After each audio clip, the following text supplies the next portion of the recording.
বিসমিল্লাহির রহমানির রহিম। আসসালামু আলাইকুম।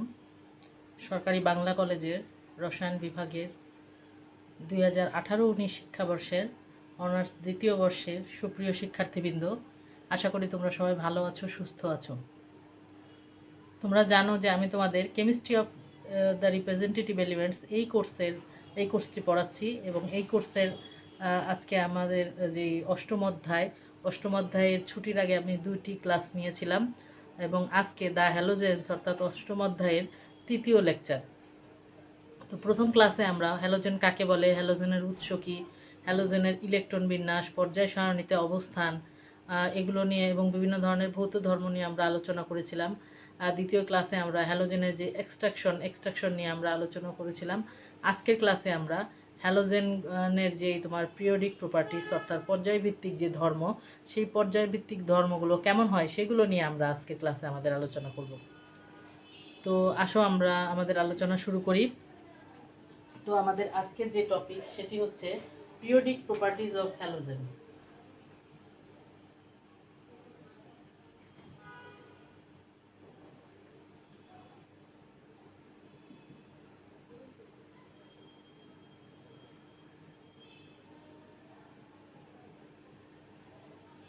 পিরিয়ডিক প্রপার্টিজ অফ হ্যালোজেন আজকে আমাদের আলোচনার বিষয়। তো পিরিয়ডিক প্রপার্টিজ মানে হচ্ছে তোমার পর্যায়ভিত্তিক ধর্ম অর্থাৎ হ্যালোজেনের পর্যায়ভিত্তিক ধর্ম নিয়ে আজকে আমরা আলোচনা করব। তো শুরুতেই পর্যায়ভিত্তিক ধর্ম বলতে আসলে আমরা কি বুঝি? তো পর্যায়ভিত্তিক ধর্ম বলতে আসলে আমরা বুঝি যে আমরা জানি যে এটি হ্যালোজেন পর্যায় সারণীর গ্রুপ 7A গ্রুপে অবস্থিত এবং এই যে এদের এই যে বিভিন্ন ধরনের হ্যালোজেন, এগুলোর যখন পর্যায়ক্রমে এদের যে উপর থেকে নিচে যখন আমরা যাব, এদের যে পারমাণবিক সংখ্যার বৃদ্ধির সাথে সাথে এদের বিভিন্ন ধরনের যে মৌলিক ধর্ম, সেই মৌলিক ধর্মগুলোর কিন্তু পরিবর্তন ঘটে। তাহলে পারমাণবিক সংখ্যা বৃদ্ধির সাথে সাথে তোমার হ্যালোজেনগুলোর যে তোমার পর্যায়ভিত্তিক ধর্মের যে পরিবর্তন, সেই পরিবর্তনকেই সাধারণত বলা হয় তোমার পর্যায়ভিত্তিক ধর্ম বা পিরিয়ডিক প্রপার্টিজ। তো সেই পিরিয়ডিক প্রপার্টিজগুলোর মধ্যে আসলে কি কি আছে? পিরিয়ডিক প্রপার্টিজগুলোর মধ্যে রয়েছে আসলে পারমাণবিক সংখ্যা, এর ইলেকট্রন বিন্যাস, এর যে পারমাণবিক ভর, তারপর তোমার ভৌত অবস্থা, এর বর্ণ, তারপর তোমার পারমাণবিক ব্যাসার্ধ, আয়নিক ব্যাসার্ধ, গলনাঙ্ক, স্ফুটনাঙ্ক, প্রথম আয়নীকরণ শক্তি, তারপরে তোমার ইলেকট্রন আসক্তি, তড়িৎ ঋণাত্মকতা, জারণ সংখ্যা, তারপর তোমার বন্ধন বিয়োজন যে এনথালপির মান, সেগুলো। অর্থাৎ এই যে প্রত্যেকটা ধর্মের কথা বললাম, এগুলো হচ্ছে এদের মৌলিক ধর্ম। এই মৌলিক ধর্মগুলো পর্যায় সারণীতে এদের যেই তোমার অবস্থানের পরিবর্তনের সাথে সাথে, অর্থাৎ পারমাণবিক সংখ্যার যত বৃদ্ধি ঘটে, এই বৃদ্ধির সাথে সাথে পর্যায়ক্রমে কিন্তু এই ধর্মগুলো কি হয়, আবর্তিত হয়। অর্থাৎ এই ধর্মগুলো পর্যায়ক্রমে পরিবর্তিত হয়। এই পরিবর্তিত হওয়াটাকেই আমরা বলি কি, পর্যায়ভিত্তিক ধর্ম বা পিরিয়ডিক প্রপার্টিজ। তাহলে এই পিরিয়ডিক প্রপার্টিজ আঁকার আগে মুছে ফেলি। এই পিরিয়ডিক প্রপার্টিজ নিয়ে কথা বলতে গিয়ে আমি যদি একটি চার্টের মাধ্যমে আগে এর যে বিভিন্ন ধরনের পিরিয়ডিক প্রপার্টিজগুলো রয়েছে এগুলো সম্পর্কে যদি তোমাদেরকে একটু ধারণা দেই, তাহলে মনে হয় তোমাদের জন্য ব্যাপারটা একটু ইজি হবে। এবং প্রথমে আমরা কি করব, আমরা একটি চার্টের মাধ্যমে এই যে পর্যায় ভিত্তিক যে ধর্মগুলো, এই ধর্মগুলো আগে আমরা দেখব, তারপরে আমরা এগুলোকে মানে এগুলোর যে নিয়ে যে বর্ণনা, সেই বর্ণনাটা এগুলোর যে তোমার বিশ্লেষণ, সেই বিশ্লেষণটা আমরা করব। তাহলে আগে আমরা একটি চার্টের মতো করে আঁকি।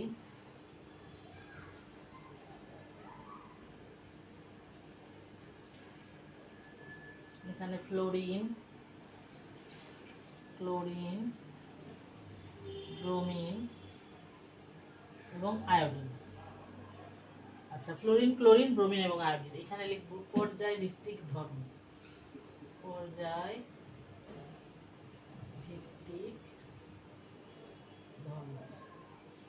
এখন দেখো, পর্যায়ভিত্তিক ধর্মগুলোর মধ্যে প্রথমে আসে কিন্তু তোমার পারমাণবিক সংখ্যা।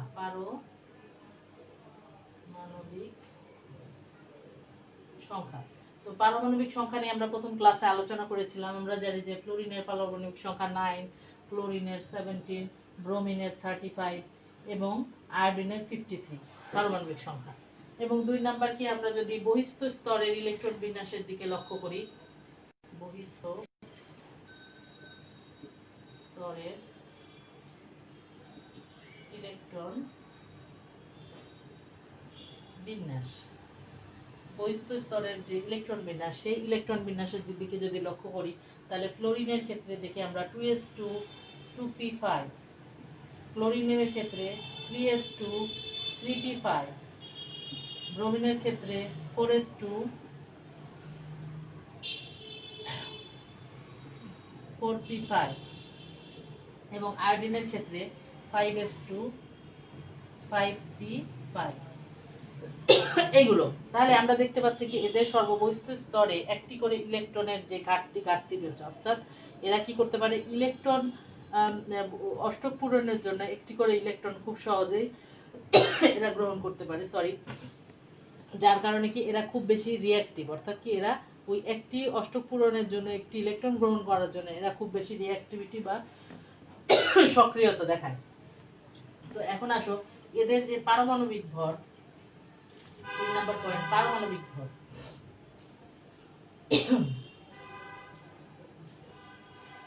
এদের যে পারমাণবিক ভর, পারমাণবিক হচ্ছে তোমার ভর হচ্ছে তোমার ক্লোরিনের 19, ফ্লোরিনের 30.5.46, ব্রোমিনের হচ্ছে তোমার 79.92 এবং আয়োডিনের হচ্ছে 126.9। এই গেল এদের হচ্ছে পারমাণবিক সংখ্যা। এখন আসো ভৌত অবস্থা।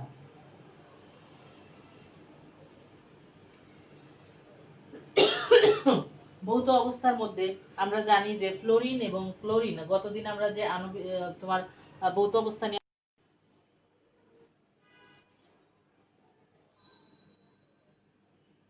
আচ্ছা নেটের মনে হয় এমবি শেষ হয়ে যাওয়ার কারণে একটু ইন্টারাপ্ট হয়েছে, আমি আবার একটু বলি। এদের যে পারমাণবিক সংখ্যাটা হচ্ছে ফ্লোরিনের 9, ক্লোরিনের 17, ব্রোমিনের 35 এবং আয়োডিনের 53। এবং বহিস্থ স্তরের যে ইলেকট্রন বিন্যাস সেটি হচ্ছে তোমার ফ্লোরিনের 2s2 2p5, ক্লোরিনের 3s2 3p5 এবং ব্রোমিনের হচ্ছে 4s2 4p5 এবং আয়োডিনের হচ্ছে 5s2 5p5। এখন হচ্ছে পারমাণবিক যে ভর, পারমাণবিক ভরের ক্ষেত্রে হচ্ছে ফ্লোরিনের 19, ক্লোরিনের 35.46 এবং ব্রোমিনের 79.92 আর আয়োডিনের হচ্ছে 126.9। এবং ভৌত যে অবস্থা, ভৌত অবস্থার ক্ষেত্রে তোমার ফ্লোরিনটা গ্যাসীয়, ক্লোরিনও গ্যাসীয়, ব্রোমিনটা তরল পদার্থ এবং আয়োডিনটা হচ্ছে কি তোমার আয়োডিন একটি কঠিন পদার্থ। তো বর্ণের ক্ষেত্রে বর্ণ আমরা জানি যে ফ্লোরিন হচ্ছে ফিকে হলুদ, ফ্লোরিনের যে বর্ণ সেটি হচ্ছে ফিকে হলুদ, ক্লোরিনের যে বর্ণ সেটি আমরা জানি সবুজাভ, অর্থাৎ আরেকটু কালারফুল। অর্থাৎ যত তোমার পারমাণবিক সংখ্যা বৃদ্ধি পাবে ধীরে ধীরে কিন্তু এই যে তোমার হ্যালোজেন গুলো, এদের যে বর্ণ সেই বর্ণ কিন্তু উজ্জ্বলতর হবে। ব্রোমিনের বর্ণ হচ্ছে আমরা জানি লাল এবং আয়োডিনের বর্ণ হচ্ছে গাঢ় বেগুনি। তাহলে আমরা দেখতে পাচ্ছি কি এদের পারমাণবিক সংখ্যা যত বৃদ্ধি পাচ্ছে, পারমাণবিক সংখ্যা বৃদ্ধি পাওয়ার সাথে সাথে এদের যে উজ্জ্বলতা, বর্ণের উজ্জ্বলতাও কিন্তু বৃদ্ধি পাচ্ছে। তোমরা একটি পরীক্ষার কথা জানো যে আমরা খাদ্য লবণে আয়োডিন আছে কিনা এই পরীক্ষা করার জন্য আমরা কি করি, সাধারণত আমরা এই পরীক্ষাটি করার জন্য তোমার কি করি, লবণের ভেতরে খাবার যে লবণ সে তার কিছু দানা নিয়ে তার ভেতরে আমরা লেবুর রস দেই, অর্থাৎ অ্যাসিড যোগ করি। যোগ করলে যদি এখানে গাঢ় বেগুনি বর্ণ ধারণ করে তাহলে আমরা বুঝি কি ওই লবণ হচ্ছে আয়োডিন যুক্ত লবণ। তাহলে এই ক্ষেত্রে আমরা দেখি কি যে গাঢ় বেগুনি বর্ণই কিন্তু তোমার আয়োডিনের যেই শনাক্তকরণ পরীক্ষা, সেই শনাক্তকরণ পরীক্ষাতে কিন্তু এই বর্ণটা দেখে আমরা এটা বুঝতে পারি। এখন আসো পারমাণবিক যে ব্যাসার্ধ, পারমাণবিক ব্যাসার্ধ কার কেমন?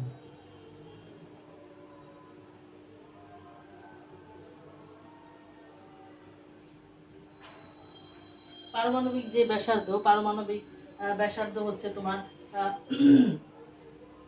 ফ্লোরিনের হচ্ছে 0.079, অর্থাৎ এর পারমাণবিক ব্যাসার্ধটা কম, 0.92, অর্থাৎ এর পারমাণবিক ব্যাসার্ধটা কম। তারপর হচ্ছে 0.99, আস্তে আস্তে বাড়তেছে যত আকার, অর্থাৎ যত তাদের যে পারমাণবিক সংখ্যা বৃদ্ধির সাথে সাথে তোমার পারমাণবিক ব্যাসার্ধটাও কিন্তু ধীরে ধীরে বৃদ্ধি পাবে। 144 এবং হচ্ছে 0.133। অর্থাৎ আমরা দেখতে পাচ্ছি কি পারমাণবিক সংখ্যা বৃদ্ধির সাথে সাথে এদের যে আকার বা পারমাণবিক যে ব্যাসার্ধ সেই ব্যাসার্ধ কিন্তু বৃদ্ধি পাচ্ছে। এখন এদের যে আয়নিক ব্যাসার্ধটা কেমন হয়? আয়নিক ব্যাসার্ধটা হচ্ছে তোমার ফ্লোরিনের ক্ষেত্রে 0.136, 181, 0.195 এবং হচ্ছে 0.216। অর্থাৎ আয়নিক ব্যাসার্ধর ক্ষেত্রেও আমরা দেখতে পাচ্ছি যে আয়নের যে ব্যাসার্ধ সেটিও কিন্তু তোমার পারমাণবিক সংখ্যা যত বৃদ্ধি পায় তত আকার বৃদ্ধি পায়, এবং আকার বৃদ্ধি পাওয়ার সাথে সাথে কিন্তু এদের যে আয়নিক ব্যাসার্ধ সেই আয়নিক ব্যাসার্ধ বৃদ্ধি পায়। এখন আমরা দেখব গলনাঙ্ক এবং স্ফুটনাঙ্ক। গলনাঙ্ক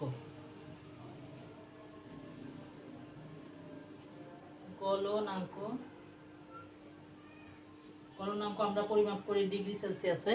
গলনাঙ্ক আমরা পরিমাপ করি সাধারণত ডিগ্রি সেলসিয়াসে। তাহলে এক্ষেত্রে আমরা দেখতে পাই যে তোমার আয়োডিন ফ্লোরিনের যে গলনাঙ্ক সেটি হচ্ছে -218 ডিগ্রি সেলসিয়াস, এবং ক্লোরিনের হচ্ছে -101 ডিগ্রি সেলসিয়াস, তারপরে তোমার -7.25 ডিগ্রি সেলসিয়াস, এবং আয়োডিনের গলনাঙ্ক হচ্ছে সবচেয়ে বেশি, যেহেতু আয়োডিন কঠিন পদার্থ, আয়োডিনের গলনাঙ্ক হচ্ছে 113.5। অর্থাৎ এখানে এগুলো কিন্তু সবই, এই দুটি গ্যাসীয়, এর গলনাঙ্ক কম, তারপরে তোমার যে ব্রোমিন এটি তরল, এর গলনাঙ্ক কিন্তু কম, এটিও মাইনাস। কিন্তু কঠিন পদার্থ আয়োডিন যেহেতু কঠিন পদার্থ, কারণ এর মধ্যে একটা শক্তিশালী ভ্যান ওয়ালস বল কাজ করে, অন্যান্য হ্যালোজেনের তুলনায় আয়োডিনের যে ভ্যান ওয়ালস বল সেটি বেশি, যার কারণে আয়োডিন একটি কঠিন পদার্থ এবং এটির যে গলনাঙ্ক সেটি হচ্ছে 113.5 ডিগ্রি সেলসিয়াস। এখন আসো স্ফুটনাঙ্কে।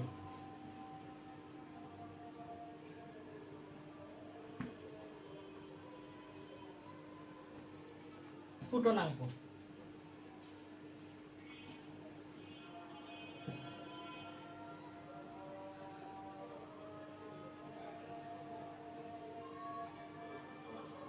স্ফুটনাঙ্কের ক্ষেত্রে আমরা দেখি যে তোমার এটির যে তোমার অর্থাৎ গলনাঙ্ক বলতে আমরা কি বুঝি, যে তাপমাত্রায় কোনো পদার্থ গলতে শুরু করে তাকেই বলি আমরা গলনাঙ্ক, এবং স্ফুটনাঙ্ক বলতে আমরা বুঝি কি, যে তাপমাত্রায় কোনো পদার্থ ফুটতে থাকে এবং বাষ্পে পরিণত হয় সেই তাপমাত্রাকেই বলি কি আমরা তার স্ফুটনাঙ্ক।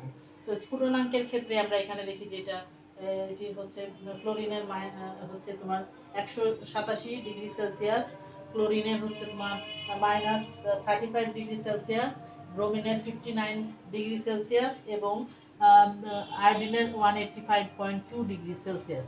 অর্থাৎ আমরা দেখি কি যে দুটি গ্যাসীয় যে পদার্থ ফ্লোরিন এবং ক্লোরিন, তার হচ্ছে মাইনাস, তার যেই স্ফুটনাঙ্ক সেটি মাইনাসে, এবং ব্রোমিনের হচ্ছে +59, এবং আয়োডিন যেহেতু কঠিন পদার্থ এটার হচ্ছে 185.2, এটির স্ফুটনাঙ্ক হচ্ছে সবচেয়ে বেশি। এখন আসো প্রথম আয়নীকরণ শক্তি। প্রথম আয়নীকরণ শক্তি কার কত সেটি আমরা দেখব। প্রথম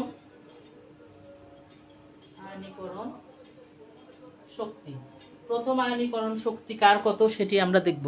তো আয়নীকরণ শক্তি বলতে আমরা কি বুঝি, যে গ্যাসীয় অবস্থায় বিচ্ছিন্ন এক মোল পরমাণু থেকে একটি একটি করে ইলেকট্রন সরিয়ে তাকে 1 মোল ধনাত্মক আয়নে পরিণত করতে যে পরিমাণ শক্তি লাগে তাকেই বলে কি আয়নীকরণ শক্তি। তো সেই আয়নীকরণ শক্তি কিন্তু অর্থাৎ যত তোমার নিউক্লিয়াসের থেকে তোমার যে ইলেকট্রন যত দূরে সরে যাবে, অর্থাৎ যত পারমাণবিক সংখ্যা বৃদ্ধি পাবে, তত কি হবে, কেন্দ্র থেকে তোমার ইলেকট্রনের দূরত্ব কিন্তু তত বৃদ্ধি পাবে। তো কেন্দ্র থেকে ইলেকট্রনের দূরত্ব যত বৃদ্ধি পাবে, তার যে আয়নীকরণ শক্তির মানও কিন্তু ধীরে ধীরে তোমার কমতে থাকবে। তো সেই হিসেবে আয়নীকরণ শক্তিকে আমরা কিলোজুল পার মোল এই একক দিয়ে প্রকাশ করি, কিলোজুল পার মোল। তো এখানে আমরা দেখব যে ফ্লোরিনের যে আয়নীকরণ শক্তি সেটি হচ্ছে 1693 কিলোজুল পার মোল। তারপরে তোমার ক্লোরিনের হচ্ছে 1236 কিলোজুল পার মোল। তারপরে ব্রোমিনের 1151 কিলোজুল পার মোল, এবং আয়োডিনের হচ্ছে তোমার 1016 কিলোজুল পার মোল। 1016 কিলোজুল পার মোল। তাহলে দেখতে পাচ্ছি কি আমরা যত স্তরের সংখ্যা বাড়তেছে, অর্থাৎ যে নিউক্লিয়াস বা কেন্দ্র থেকে যতই তোমার ইলেকট্রনের দূরত্ব বৃদ্ধি পাচ্ছে, ততই কিন্তু তাদের আয়নীকরণ শক্তি কিন্তু ধীরে ধীরে কমে যাচ্ছে। অর্থাৎ আমরা বলতে পারি যে পারমাণবিক সংখ্যা বৃদ্ধির সাথে সাথে আয়নীকরণ শক্তির মান, প্রথম আয়নীকরণ শক্তির যে মান, সেই মান কিন্তু কমতে থাকে। এখন আসো ইলেকট্রন আসক্তি। আজকে নেটে খুব ডিস্টার্ব করতে, যার কারণে তোমাদের এই ক্লাসটি নিতে আমার আসলে অনেক সমস্যা হচ্ছে। এখানে তো দেখো যে এখানে আমরা বলতেছিলাম যে আয়নীকরণ শক্তির কথা বলছিলাম, এবং তারপরে আসছে ইলেকট্রন আসক্তি। ইলেকট্রন আসক্তির কথা বলতেছি যে এখানে দেখো যে ধীরে ধীরে পারমাণবিক সংখ্যা বৃদ্ধির সাথে সাথে কিন্তু তোমার ইলেকট্রন আসক্তির মান কিন্তু কমতেছে। অর্থাৎ কি, এটার যে কেন্দ্র থেকে তোমার যে ইলেকট্রনের যে দূরত্ব, সেই দূরত্বটা কিন্তু ধীরে ধীরে নিউক্লিয়াস থেকে বেড়ে যাচ্ছে। কিন্তু এখানে একটি ব্যতিক্রম, সেই হিসাবে কিন্তু এই যে তোমার ফ্লোরিনের যে ইলেকট্রন আসক্তি, সেটি কিন্তু ক্লোরিনের থেকে বেশি হওয়ার কথা, কিন্তু বেশি হয় না। কেন বেশি হয় না? ক্লোরিনের যে আকৃতির কারণে বেশি হয় না। কারণ এখানে যে তোমার ইলেকট্রনগুলো কি করে, একটা ছোট, যেহেতু আকার ক্ষুদ্র, এই কারণে 8টি ইলেকট্রন, একটি ইলেকট্রন গ্রহণ করে যদি অষ্টক পূরণ করে, তাহলে যে ইলেকট্রনগুলো এই ছোট জায়গার মধ্যেই কিন্তু ইলেকট্রনগুলোকে, একটা ছোট জায়গার মধ্যে 8টি ইলেকট্রনকে থাকতে হবে। তো ছোট জায়গার মধ্যে 8টি ইলেকট্রন থাকার কারণে এদের কি হবে, এদের যে ইলেকট্রন একটা যেই আকর্ষণ, সেই আকর্ষণ, এদের ইলেকট্রন আকর্ষণ সৃষ্টি না হয়ে এদের মধ্যে ইলেকট্রন বিকর্ষণ সৃষ্টি হবে। যার ফলে কি হয়, এই বিকর্ষণ সৃষ্টি হওয়ার কারণে এদের আবার তখন ইলেকট্রন আসক্তি কিন্তু ফ্লোরিনের কমে যায়। তো এখন দেখো যে তড়িৎ ঋণাত্মকতার যে মান, সেই মানটি কেমন, এটি আমরা একটু দেখব।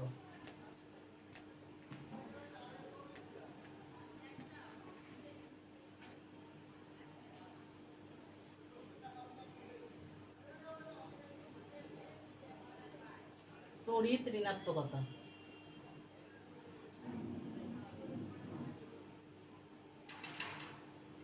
তড়িৎ ঋণাত্মকতার যে মান, সে তড়িৎ ঋণাত্মকতার মান হচ্ছে 4, ক্লোরিনের হচ্ছে 3, আর তারপরে তোমার ব্রোমিনের হচ্ছে 2.8 এবং আয়োডিনের হচ্ছে 2.5 তড়িৎ ঋণাত্মকতার মান। এবং এদের যে তোমার এরপরে আসি জারণ সংখ্যা, কেন এরকম হয় সেই ব্যাখ্যায় আমরা যাচ্ছি একটু। এটা তোমাদেরকে এঁকে দেখালে তোমাদের জন্য সুবিধা হবে। কাজেই আমি কেন তড়িৎ ঋণাত্মকতার মান পারমাণবিক সংখ্যা বৃদ্ধির সাথে সাথে কমে যায়, সেটিও আমরা দেখব, এরপরে ব্যাখ্যায় যাব আমরা। তো এখন আমরা দেখি জারণ সংখ্যা। জারণ সংখ্যা আমরা জানি কি, জারণ সংখ্যা হচ্ছে শুধুমাত্র ফ্লোরিনের জারণ সংখ্যা হচ্ছে -1, বাকি যেই তোমার হ্যালোজেন গুলো আছে তাদের যে জারণ সংখ্যা তা হচ্ছে -1, 1, 3, 5, 7, -1, 1, 3, 5, 7, -1, 1, 3, 5, 7। অর্থাৎ কি, শুধুমাত্র এখানে দেখা যায় যেহেতু ফ্লোরিন হচ্ছে দ্বিতীয় পর্যায়ের একটা মৌল, যার কারণে ফ্লোরিনের এখানে কিন্তু 3D অরবিটাল থাকে না। বাকি যেই তোমার ইয়েগুলো, ক্লোরিন, ব্রোমিন, আয়োডিন, এরা যথাক্রমে তৃতীয়, চতুর্থ এবং পঞ্চম পর্যায়ের। কাজে এদের কিন্তু প্রত্যেকটাতে ডি অরবিটাল রয়েছে, যার কারণে এদের কিন্তু একাধিক জারণ সংখ্যা রয়েছে। কিন্তু ফ্লোরিনের ডি অরবিটাল না থাকার কারণে ফ্লোরিনে শুধুমাত্র তোমার একটি জারণ সংখ্যা রয়েছে, এবং সেটি হচ্ছে -1। এখন দেখো আমরা এখন একটু এদের যেই বর্ণনার মধ্যে যাই। এখানে একটু আলোচনা করেছি, একটু ডিটেলস আলোচনা করি, তাহলে তোমাদের জন্য বুঝতে আরো সুবিধা হবে।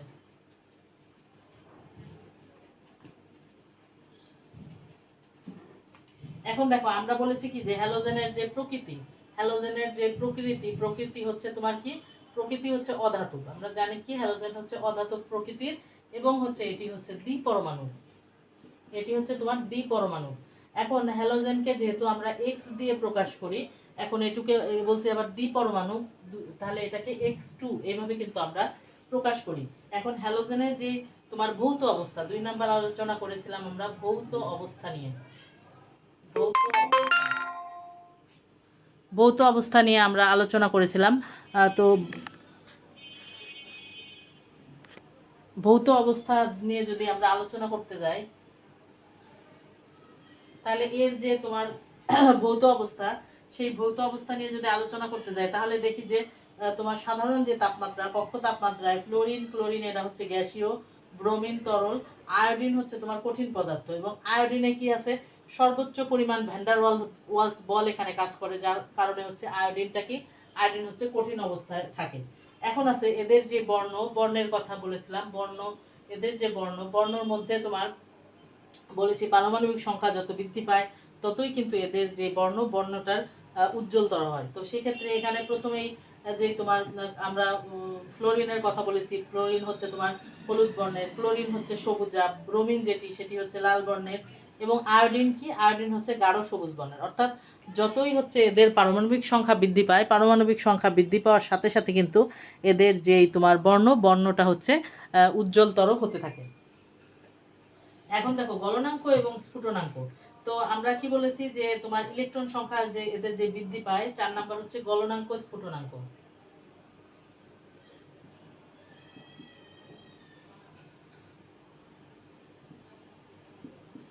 তো গলনাঙ্ক স্ফুটনাঙ্কে কি হয়, এখানে তোমার যে ইলেকট্রন সংখ্যা এটি বৃদ্ধির সাথে সাথে কিন্তু কি হয়, এদের মধ্যে যে বিদ্যমান ভ্যান্ডার ওয়ালস বল যদিও দুর্বল প্রকৃতির, কিন্তু এই বলটা কিন্তু পারমাণবিক সংখ্যা বৃদ্ধির সাথে সাথে কিন্তু এই বলটা বৃদ্ধি পেতে থাকে।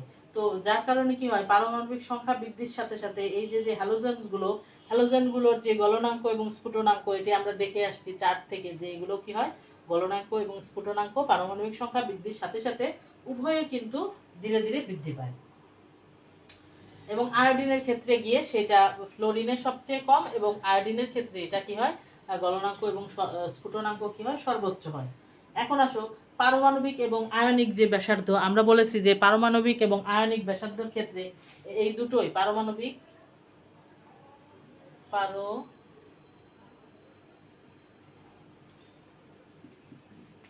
এবং আয়নিক ব্যাসার্ধ, আমরা বলেছি যে এদের যেই তোমার পারমাণবিক এবং আয়নিক যে ব্যাসার্ধ, সেই পারমাণবিক এবং আয়নিক ব্যাসার্ধটা কি হয়, এদের যেই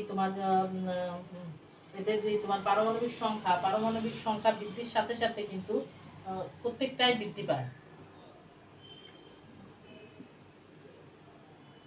সরি, ভুল হয়ে গেছে, পারমাণবিক সংখ্যা উল্টা দিয়ে গেছি।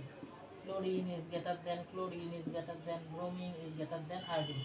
অর্থাৎ পারমাণবিক এবং আয়নিক ব্যাসার্ধ পারমাণবিক সংখ্যা বৃদ্ধির সাথে সাথে ধীরে ধীরে বাড়তে থাকে, কারণ কি এদের বহিস্থ স্তরে একটা একটা করে স্তর যুক্ত থাকে। তাই যত স্তর যুক্ত হবে সে কি হবে, তত বেশি বড় হবে, এবং তার যে পারমাণবিক যে এবং আয়নিক যে ব্যাসার্ধ, সেই পারমাণবিক এবং আয়নিক ব্যাসার্ধটাও কিন্তু কি হবে, বৃদ্ধি পেতে থাকবে।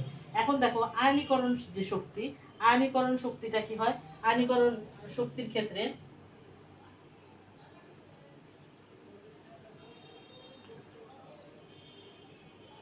আয়নীকরণ শক্তির ক্ষেত্রে আমরা আয়নীকরণ শক্তির বৃদ্ধি,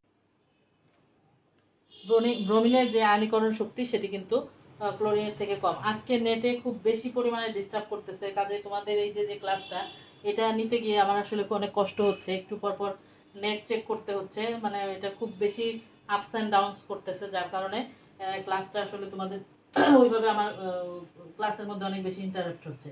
এখন দেখো ইলেকট্রন আসক্তির কথাই বলি। এতক্ষণ আয়নীকরণ শক্তির কথা বললাম, যে আয়নীকরণ শক্তি ক্লোরিনের যে আয়নীকরণ শক্তি, ক্লোরিনের থেকে তোমার কম, ক্লোরিনের হচ্ছে তোমার ফ্লোরিনের আয়নীকরণ শক্তি ক্লোরিনের থেকে বেশি, ক্লোরিনের আয়নীকরণ শক্তি ব্রোমিনের থেকে বেশি, এবং ব্রোমিনের হচ্ছে আয়োডিনের থেকে বেশি।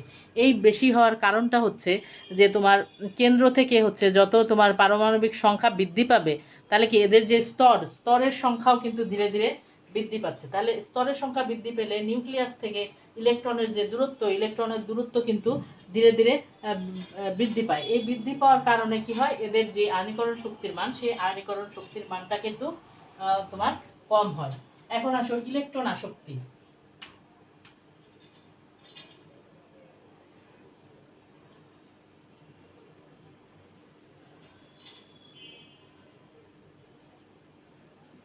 ইলেকট্রন আসক্তির যে মান, ইলেকট্রন আসক্তির ক্ষেত্রে কি হয়, ইলেকট্রন আসক্তি আমরা জানি যে যতই তোমার পারমাণবিক সংখ্যা বাড়বে তত ইলেকট্রন আসক্তি কিন্তু তার কমতে থাকবে। কারণ কি, তার যে কেন্দ্র থেকে তার যে দূরত্ব, সেটা কিন্তু কেন্দ্র থেকে তোমার ইলেকট্রনের যে নিউক্লিয়াস থেকে ইলেকট্রনের যে দূরত্ব, সেটা যত বাড়বে তাদের যে তোমার ইলেকট্রন আসক্তি সেটা কিন্তু তত কমবে। তাহলে এখানে ক্লোরিনের যে ইলেকট্রন আসক্তি সেটি কিন্তু ব্রোমিনের থেকে বেশি, এবং ব্রোমিনের হচ্ছে আয়োডিনের থেকে বেশি। কিন্তু এখানে একটি ব্যতিক্রম হচ্ছে, এখানে কিন্তু নিয়ম অনুসারে ফ্লোরিনের কিন্তু ক্লোরিনের থেকে বেশি হওয়ার কথা, কিন্তু সেটি না হয়ে ফ্লোরিনের আসলে ক্লোরিনের থেকে কম হয়। ফ্লোরিনের ইলেকট্রন আসক্তি ক্লোরিনের থেকে কম হয়। এই কম যে হয়, এই কম হওয়ার কারণটা কি? এই কম হওয়ার কারণটা হচ্ছে ফ্লোরিনের যে আকার, সেই ফ্লোরিনের আকারটা হচ্ছে অনেক ক্ষুদ্র। এই ক্ষুদ্র হওয়ার কারণে সে যদি একটা ইলেকট্রন গ্রহণ করে অষ্টক পূর্ণ করে, তো এটার আকার যেহেতু ক্ষুদ্র, একটা ইলেকট্রন গ্রহণ করে সে যদি তার অষ্টক পূর্ণ করে, এই অষ্টক পূর্ণ করলে এই যে ইলেকট্রনগুলো কিন্তু একটি আরেকটির থেকে খুব কাছাকাছি জায়গায় থাকবে। সরি, তত কাছাকাছি জায়গায় থাকার কারণে এদের মধ্যে ইলেকট্রন ইলেকট্রন আকর্ষণ সৃষ্টি না হয়ে এদের মধ্যে ইলেকট্রন ইলেকট্রন বিকর্ষণ সৃষ্টি হবে। এই বিকর্ষণের কারণে কি হবে, এদের যে ইলেকট্রন আসক্তি সেটা বাড়ার না বেড়ে কিন্তু ইলেকট্রন আসক্তিটা উল্টা কমে যাবে। যার কারণে কি হয়, যে ফ্লোরিনের যে ইলেকট্রন আসক্তি সেটি কিন্তু সাধারণত ক্লোরিনের থেকে কম হয়ে যায়। তো এখন আসো এদের যে তোমার তড়িৎ ঋণাত্মকতা কেমন হয় সেটি আমরা দেখব।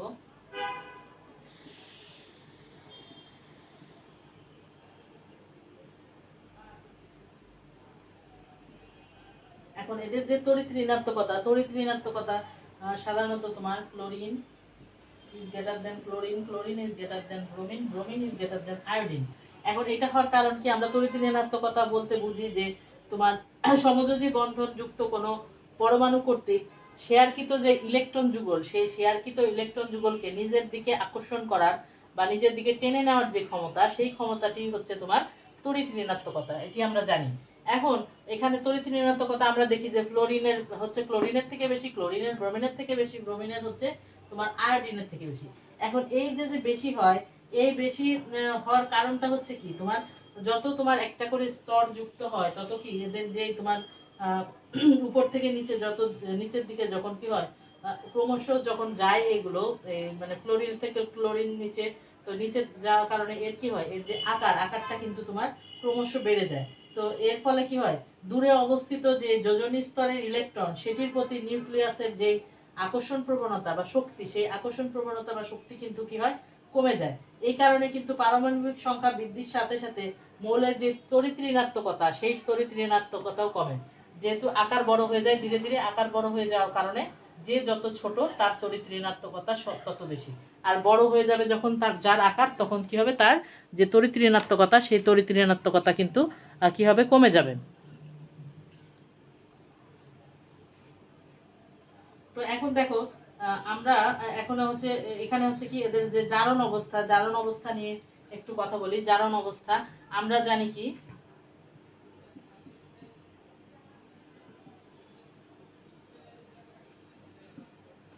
এদের যে জারণ অবস্থা, এখন এদের যে তোমার জারণ অবস্থা আমরা জানি কি, যে জারণ অবস্থার মধ্যে শুধুমাত্র ফ্লোরিনের যে জারণ অবস্থা সেটি হচ্ছে -1, বাকি যে মৌলগুলো রয়েছে তাদের জারণ অবস্থা -1, 1, 3, 5 এবং 7। কারণ কি, ফ্লোরিনের যেহেতু পারমাণবিক সংখ্যা 9 হওয়ার কারণে এর যে ইলেকট্রনগুলো এরা থাকে হচ্ছে কি তোমার 2s2 2p5, তাই তো? তাহলে এরকম অবস্থায় থাকে, তাহলে 2s2 1s2 2s2 2p5, তাহলে এখানে কিন্তু কোনো ডি অরবিটাল নাই, কিন্তু বাকি যে তোমার ক্লোরিন ব্রোমিন আয়োডিন, এরা কিন্তু যথাক্রমে পর্যায় সারণী 3, 4 এবং 5 নাম্বার পর্যায়ে অবস্থিত। কাজে 3, 4 এবং 5 নাম্বার পর্যায়ে অবস্থিত হওয়ার কারণে এদের কিন্তু ডি অরবিটাল আছে, যার কারণে এদের কিন্তু যে জারণ অবস্থা, সেই জারণ অবস্থার ভিন্নতা দেখায়। কিন্তু তোমার যেহেতু ফ্লোরিনের ডি অরবিটাল নাই, যার কারণে এটি কিন্তু শুধুমাত্র একটি জারণ অবস্থায় দেখায় এবং সেটি হচ্ছে -1। তো এখন আমরা হচ্ছে এদের যেই তোমার এই যেই হ্যালোজেন গুলোর যেই তোমার কি বলে, এদের যে রাসায়নিক বিক্রিয়া নিয়ে আমরা আলোচনা করব। আজকে হয়তো সবগুলো আমরা শেষ করতে পারবো না, আমরা একটি দুটি রাসায়নিক বিক্রিয়া আমরা দেখাবো হ্যালোজেনের। কেমিক্যাল রিঅ্যাকশন, তাহলে কি এই যে টপিক সেটির নাম হচ্ছে কেমিক্যাল রিঅ্যাকশন অফ হ্যালোজেনের কেমিক্যাল রিঅ্যাকশন। তাহলে এই যে যে কেমিক্যাল রিয়াকশন নিয়ে আমরা আলোচনা করতে গেলে প্রথমে আমরা যে সালফাইটের সাথে যে সালফাইট মূলকের সাথে অর্থাৎ জারক পদার্থ রূপে হ্যালোজেন, জারক পদার্থ রূপে হ্যালোজেন, অর্থাৎ হ্যালোজেন যে জারক পদার্থ হিসেবে কিভাবে সে ক্রিয়া করে সেটি আমরা প্রথমে দেখব। তাহলে এখন জারক পদার্থ হিসেবে দেখতে গেলে আমরা যদি যদি সালফেট আয়নের কথা বলি, সালফাইট আয়ন, তো সালফাইট আয়নের সাথে যখন আমরা কি করব, হ্যালোজেনের রিঅ্যাকশন করব, অর্থাৎ হ্যালোজেনের যে অ্যাকুয়াস সলিউশন সেটির যখন রিঅ্যাকশন হবে তখন সেখান থেকে কিন্তু কি হবে, সালফেট আয়ন তৈরি হবে, SO4 এবং তার সাথে সাথে কি হবে, হাইড্রোজেন হ্যালাইড তৈরি হবে। কি হবে? হাইড্রোজেন হ্যালাইড তৈরি হবে। এখন এখানে এক্স বলতে কি বুঝি? এক্স বলতে আমরা বুঝি যে FCl, Br, I, অর্থাৎ এখানে কি হাইড্রোজেন ফ্লোরাইডও হতে পারে, হাইড্রোজেন ক্লোরাইডও হতে পারে, হাইড্রোজেন ব্রোমাইডও হতে পারে, আবার হাইড্রোজেন আয়োডাইডও হতে পারে।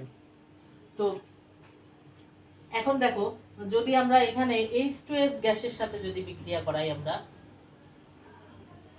H2S গ্যাসের সাথে যদি আমরা বিক্রিয়া করাই হ্যালোজেনকে, তাহলে সেখান থেকে আমরা কি পাই? সেখান থেকে কি হয়, এই H2S থেকে সালফার মুক্ত হয় এবং সেখান থেকে আবার হাইড্রোজেন হ্যালাইড পাই।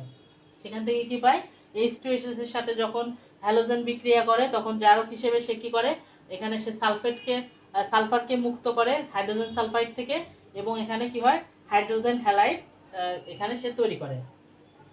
এখন আসো থায়োসালফেটের সাথে যখন সে বিক্রিয়া করে তখন কি করে সে, S2O3 এটার সাথে যখন আমরা কি করব, হ্যালোজেনের যে বিক্রিয়া, সেই বিক্রিয়া যখন সংঘটিত হয়, এই বিক্রিয়া থেকে আসলে কি তৈরি হয়, এখানে কিন্তু একটা যেহেতু অ্যাকুয়াস সলিউশন, তার মানে কি এখানে পানি আছে সাথে, তো এখান থেকে কি তৈরি হয়, এখান থেকে তৈরি হয় তোমার সালফেট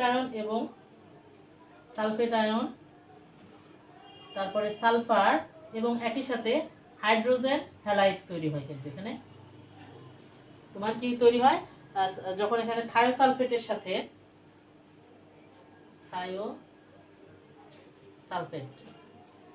তাহলে থায়োসালফেটের সাথে যখন তোমার কি করে, এই যে হ্যালাইড বিক্রিয়া করে, হ্যালোজেন বিক্রিয়া করে অ্যাকুয়াস সলিউশন হ্যালোজেনের, তখন সেখান থেকে সালফেট আয়ন, সালফার এবং হাইড্রোজেন হ্যালাইড কিন্তু এখান থেকে তৈরি হয়।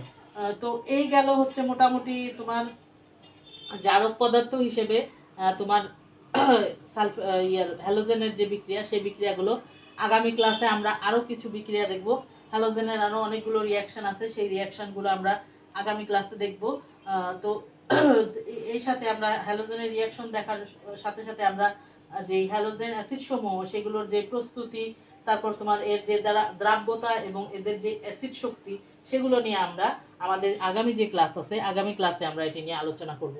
তো আগামী ক্লাস পর্যন্ত সবাই ভালো থাকো, সুস্থ থাকো, সুন্দর থাকো, তোমাদের পড়াশোনা তোমরা নিয়মমাফিকভাবে করে যাও। তো সবাই ভালো থেকো, আমার জন্য দোয়া করবা, আমি যেন সুস্থভাবে তোমাদের সাথে আমার আগামী ক্লাসটি নিতে পারি। তো আগামী ক্লাস পর্যন্ত সবাই তোমরা ভালো থাকো। আল্লাহ হাফেজ।